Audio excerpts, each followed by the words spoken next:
Assalamualaikum warahmatullahi wabarakatuh. Perkenalkan, nama saya Amirinza Nafila Putri, mahasiswa dari Stikes Dr. Subandi Jember. Nah, di sini saya akan mengadakan penyuluhan tentang gempa di dalam gedung. Gempa di dalam gedung. Kalau masih ada yang bertanya, apa sih gempa bumi itu? Nah, gempa bumi adalah getaran atau guncangan yang terjadi di permukaan bumi akibat pelepasan energi dari bawah permukaan secara tiba-tiba yang menciptakan gelombang.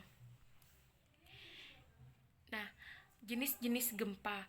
Nah, yang pertama ada gempa vulkanik, yaitu gempa yang disebabkan oleh letusan gunung berapi. Yang kedua, ada gempa tektonik. Gempa ini disebabkan akibat pergerakan atau pergeseran lempengan bumi. Pusat gempa ini biasanya ada di perut bumi dengan kedalaman lebih dari 10 km. Nah, yang ketiga, ada gempa runtuhan. Nah, gempa ini disebabkan oleh tanah longsor, gua-gua yang runtuh, dan sejenisnya. Tipe gempa seperti ini berdampak kecil dan wilayah sempit. Nah, yang keempat, gempa tumbukan.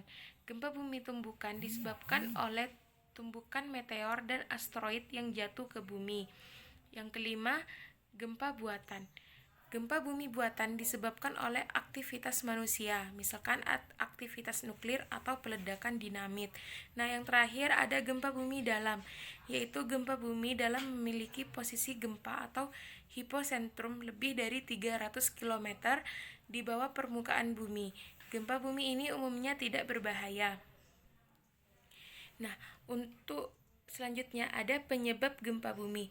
Nah, penyebabnya itu gempa bumi disebabkan dari pelepasan energi yang dihasilkan oleh tekanan yang disebabkan oleh lempengan bumi yang bergerak ke satu arah atau bisa juga lebih.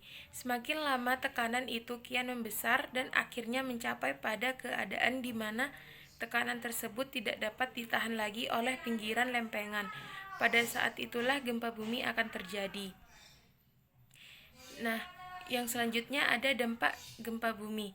Yang pertama, dampak sosial. Nah, dampak sosial dapat menimbulkan kerugian seperti kemiskinan, kelaparan, dan warga yang sakit, baik dari penyakit maupun luka akibat runtuhan. Selain itu, pada gempa bumi dengan skala besar bisa mengganggu sistem ekonomi dan politik. Nah, yang kedua ada dampak banjir. Nah, gempa bumi juga bisa memunculkan bencana alam baru, yakni banjir. Banjir bisa berasal dari sisa tsunami akibat gempa tadi. Selain itu, gempa bumi yang merusak waduk atau danau menyebabkan air dengan mudahnya keluar dan tumpah membanjiri wilayah terdekat. Nah, untuk selanjutnya ada rusak lingkungan. Nah, dampak gempa bumi itu juga memberi nilai buruk pada rusaknya lingkungan. Melalui getaran tanah, gempa bisa mengakibatkan rusaknya fungsi lingkungan hidup, ruang publik masyarakat, erosi, terkikisnya tanah, dan terkadang ada pencemaran tanah yang membuat perubahan alam. Nah, yang selanjutnya ada hal-hal yang harus dilakukan saat terjadi gempa di dalam gedung, yaitu 1. Jangan sekali-kali mencoba meninggalkan gedung saat gempa masih terjadi. Berdasarkan penelitian menunjukkan bahwa berpindah tempat, berlari, atau berjalan saat gempa terjadi akan meningkatkan resiko terjadinya luka.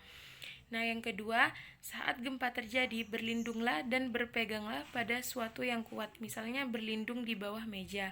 Nah, yang ketiga, jika tidak ada tempat berlindung, jongkok dan ambil posisi meringkuk sambil melindungi kepala Anda. Nah, untuk yang keempat, jauhkan diri dari jendela, kaca, atau benda-benda ringan lain yang mudah jatuh. Yang kelima, jika Anda berada di tangga, duduklah sebentar dan berpegangan. Yang keenam, jauhi lift jika tengah berada di dalam lift atau segera keluar begitu pintu terbuka. Nah, untuk yang terakhir, jika ada peringatan evakuasi, segera evakuasi diri ke tempat yang lebih aman dan jauh dari gedung. Sekian dari saya, kurang lebihnya saya mohon maaf. Wassalamualaikum warahmatullahi wabarakatuh.